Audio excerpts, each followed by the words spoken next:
चंद्रिका सिंह चौहान अब वसुधा को अपनी बहू के रूप में स्वीकार करने जा रही हैं। वह अपने बेटे देव की शादी वसुधा से कराने वाली है। इस फैसले से घर में उत्साह है। खासकर अविनाश और दिव्या बहुत खुश हैं कि वसुधा अब चंद्रिका के सामने आएगी और वे उसे पसंद कर लेंगी। वसुधा घूंघट में सामने आती है और देव अपनी माँ से कहता है, माँ सा, मैं जिससे शादी करना चाहता हूँ वो आपके सामने है।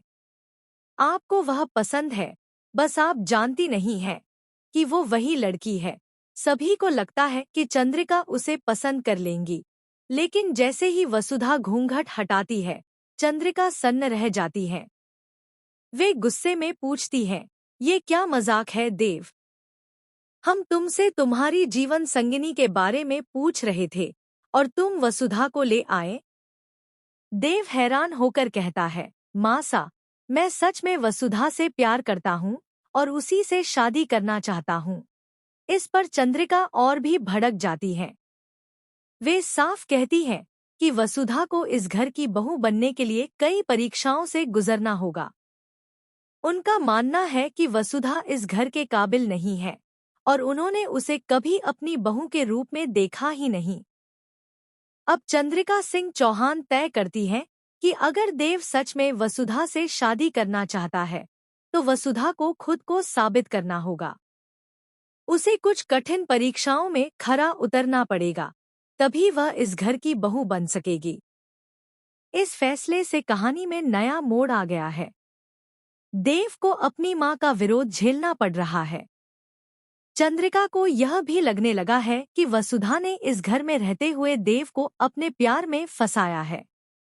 अब उन्हें लगता है कि देव ने उनसे ये बात छिपाकर एक तरह से धोखा दिया है। आने वाले एपिसोड में यह दिखाया जाएगा कि वसुधा को किन-किन चुनौतियों का सामना करना पड़ेगा और क्या वह उन्हें पार कर पाएगी। अविनाश और दिव्या उसका साथ देंगे, लेकिन चंद्रिका के मन की कसौटी पार करना इतना आसान नहीं होगा।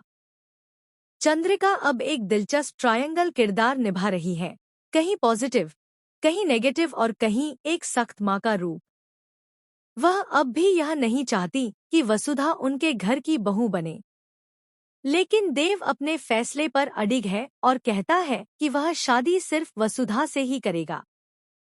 अब देखना यह होगा कि क्या चंद्रिका सिंह चौहान अंत में वसुधा को स्वीकार करेंगी या फिर देव की शादी रोककर उसे अपनी जिंदगी